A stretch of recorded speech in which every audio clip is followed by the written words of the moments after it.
اللہ الرحمن الرحیم۔ پاکستان کیا ہے، کیوں بنا، اس کی فکری بنیادیں کیا ہیں، اس حوالے سے ہمیں 3-4 چیزیں اپنے ذہن میں رکھنا ہوگی۔ سب سے پہلی بات تو یہ ہے کہ یہ بر صغیر یا سب کانٹیننٹ، اس میں مسلمان ہمیشہ عددی اعتبار سے اقلیت میں رہے ہیں۔ اگرچہ حکمرانی کی ہے لیکن تعداد ہمیشہ مسلمانوں کی تھوڑی رہی ہے۔ مغلیہ دور سے بالخصوص اکبر کے زمانے سے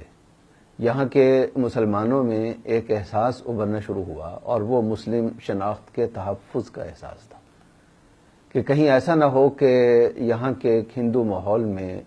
یا غیر مسلم ماحول میں ہماری ثقافت، ہمارا کلچر، ہماری تہذیب، ہمارا دین اور ہماری مستقل شناخت پگھل کر رہ جائے۔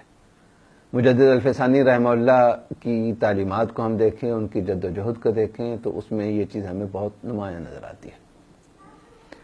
جب مغلیہ دور حکومت کا خاتمہ ہوا اور برطانیہ کی باقاعدہ یہاں پہ حکومت قائم ہوئی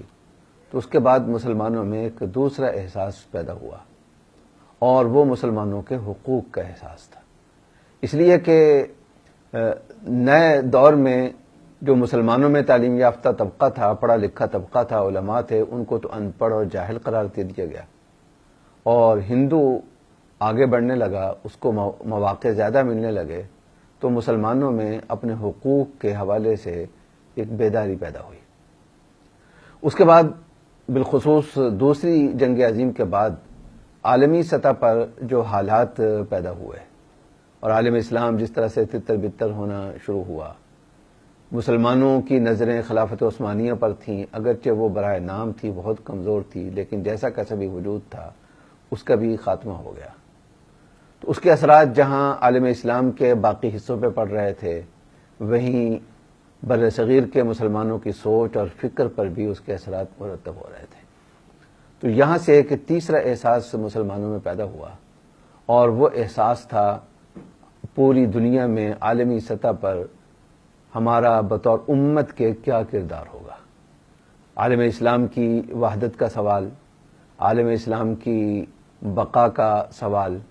اور مسلمانوں کے عالمی کردار کا سوال، یہ ایک نیا سوال پیدا ہوا۔ یہ سارے سوال اور سارے احساسات ہیں جو تحریک پاکستان کی بنیاد میں ہر طرح سے موجود تھے۔ اس کے بعد پھر ایک چوتھی چیز ہے، اس کو ہم باقاعدہ ایک احساس تو نہیں کہہ سکتے، لیکن ایک وقت کی مجبوری ضرور تھی۔ وہ یہ کہ یہ دور ایک نئی قسم کی ریاستوں کا، جس کو قومی ریاستیں کہا جاتا ہے، اس ریاست کا دور ہے جس کی نظیر ماضی میں نہیں ملتی۔ تو اب اگر اسلام کا احیاء ہونا ہے یا اسلامی تعلیمات کا ہم نے احیاء کرنا ہے، تو اس کو ہم جدید ریاست کے اندر کس طریقے سے فٹ کر سکتے ہیں۔ تو اس سلسلے میں مسلمانوں میں، خود مسلمان مفکرین میں برصغیر میں 2 رجحان سامنے آئے۔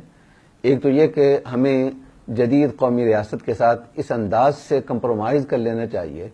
کہ یہ مان لیں کہ قومیں اور وطن اور ملک جو ہیں وہ خالصتاً دوسری بنیادوں پہ بنتے ہیں، مذہب اس میں کوئی کردار ادا نہیں کرتا۔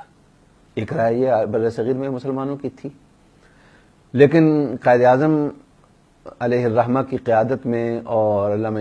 اقبال کی فکری قیادت میں اور بہت سارے علماء کی رہنمائی میں یہاں کے برصغیر کے مسلمانوں کی بڑی تعداد نے فیصلہ کیا کہ نہیں، ہم پہلے 3 احساسات کو